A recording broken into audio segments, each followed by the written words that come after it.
주님 평화. 결핍이라는 단어 아시죠? 무언가 부족하고 모자란 것, 채워지지 않은 것. 그래서 산소 결핍, 헤모글로빈 결핍, 우리 어떤 에너지 결핍, 이렇게 결핍이란 말 많이 쓰는데, 어쨌든 결핍은 이제 필요한 것을 충족하지 못한 것들에 대한 거기 때문에 뭔가 부족한 이미지로 인해서 부정적이죠. 애정 결핍도 마찬가지잖아요. 우리 심리학적으로 많이 쓰는 이렇게 너무 이렇게 인간관계 안에서 어려움 겪는 사람들 많은 경우가 이 부모와의 관계 안에서 애정 결핍에 의한 그런 보상 심리로 나오는 행동들이 많이 있거든요. 어쨌든 이 결핍이라는 것은 뭔가 부정적이고 또 결핍은 채우려고 하는 당연한 그런 자동적인 어떤 욕구가 뒤따릅니다. 당연히 이제 부족한 부분을 채워서 뭔가 완전하게 하고 안전하게 하려고 하는 게 덜 불안하겠죠. 그런데 이 결핍이라는 것을 채우려고 하는 것까지는 괜찮은데, 문제는 인간은 이 결핍을 채워도 차지가 않아요. 늘 결핍의 상태에 있다는 게 문제인 겁니다. 늘 결핍의 상태에 있다는 게. 왜 그럴까요? 내 그릇이 요만하면 이 정도 채우면 꽉 차잖아요. 차고 넘칠 정도로 채우면 끝나는 거잖아. 결핍이 아니잖아요. 근데 인간은 결핍을 느낀다는 거죠. 그것을 다 채워도. 여기에는 내적인 이유와 외적인 이유가 있습니다. 내적인 이유는 채워도 채워지지가 않아. 왜? 금이가 있기 때문에. 내 그릇에 금이가 있기 때문에, 줄줄줄 새기 때문에 채웠다고 생각해도 또 흘러내리고, 채웠다고 생각해도 또 흘러내리는 거죠.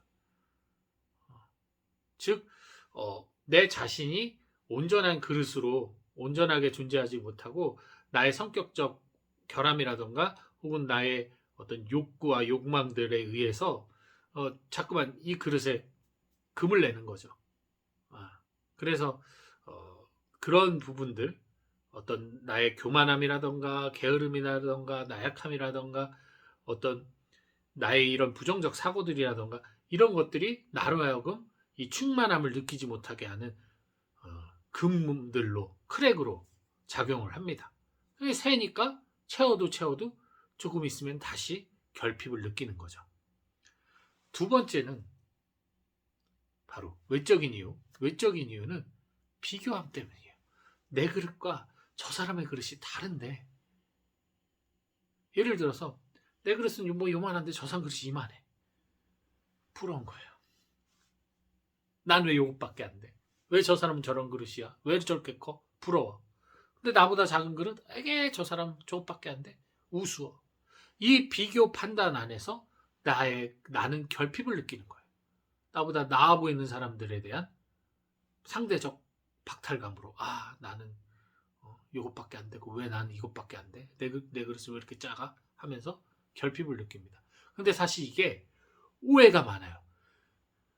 들어가는 부피는 하느님이 주시는 은총이 똑같기 때문에 우리 안에 들어오는 축복은 똑같습니다.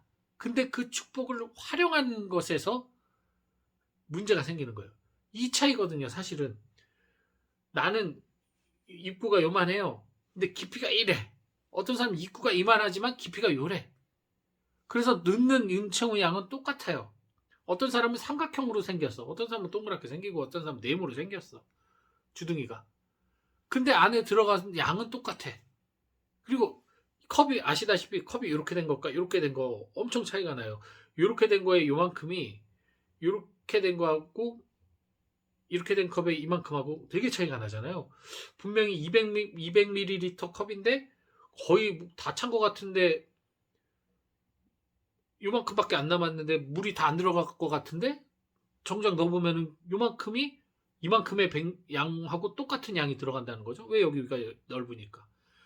이런 모양에 따라서도 그 안에 그 뭐라 그럴까 들어가는 용적률이 차이가 나거든요. 그렇기 때문에 사실은 우리가 각자 다른 모습을 갖고 있기 때문에 그 모습에 맞게 은총을 담아야 이게 은총이 내 안에 충만해지는데 사람들이 그런 거죠. 이 아주 간단한 예를 들을게요. 나는 주둥이가 삼각형이야. 삼각형의 모양의 그 욕구를 갖고 있어요. 근데 어떤 사람은 원이야. 근데 하느님은 어쨌든 쭉 은총을 내려요. 그러면 나는 들어가는 게 당연히 삼각형의 주둥이니까 삼각형으로 들어갈 거란 말이에요. 어떤 사람은 원으로 들어가고. 근데 이제 내가 원을 부러워하는 거야.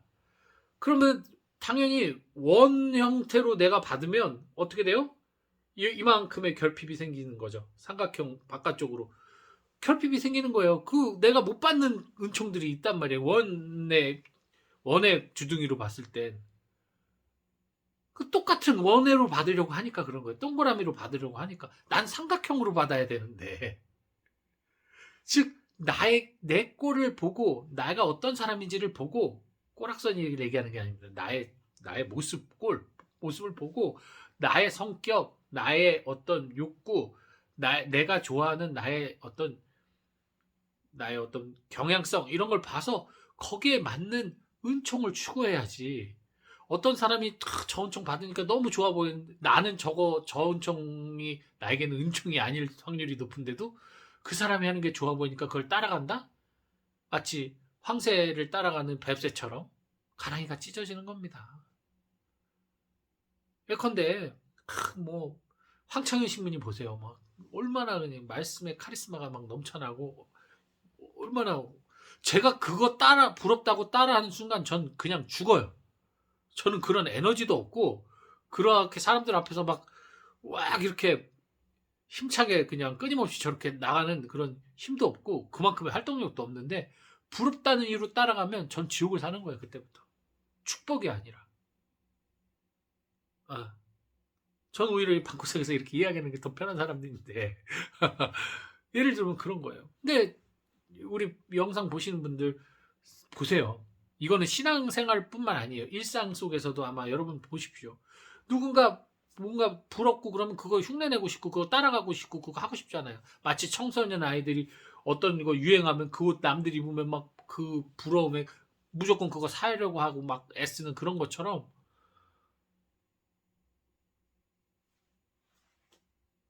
나한테 맞는 거를 해야지. 아니 아무리 브랜드면 뭐예요. 사이즈가 100이면 전 그거 입으면 옷이 터져요. 찢어집니다. 들어가지도 않아요. 머리가 커서. 그렇기 때문에 우리들이 이 결핍이라고 받아들이지 않아야 돼요. 그냥 내가 부족하면 부족한 대로 있으면 그걸 주님이 알아서 채워주신다는 게 오늘 복음에 나오는 행복론의 근본 정신입니다. 그거를 내가 가난한다고 막 그걸 극복하려고 노력하고 어떤 뭐 박해를 받거나 뭐 눈물이 나는 것을 극복하려고 억지로 노력을 하는 그런 행위가 오히려 너에게 평화를 주고 기쁨을 줄 것 같지만 또 다른 박해와 또 다른 눈물과 또 다른 가난과 또 다른 고통 속에서 다시금 주저앉을 수밖에 없는 우리 인간의 처지를 분명하게 인식하고 이해하고 그냥 그 결핍은 결핍대로 받아들이고 주님이 늘 계속 부어주시니까 내가 그 주님의 내 그릇에 맞게 그것을 잘 받아들이기만 하면 된다는 거예요. 그냥 내 그릇에 사각형이면 사각형, 동그라미면 동그라미, 세모면 세모 그 모양대로만 받아들이면 결핍을 못 느껴요. 근데 자꾸만 내 모습과 나하고 다른 것을 추구하자 하다 보니까 그렇다는 거죠. 신앙생활로 따지면 한 가지만 말씀드릴게요. 제 경우인데 저는 혼자 조용히 기도하는 걸 정말 좋아합니다.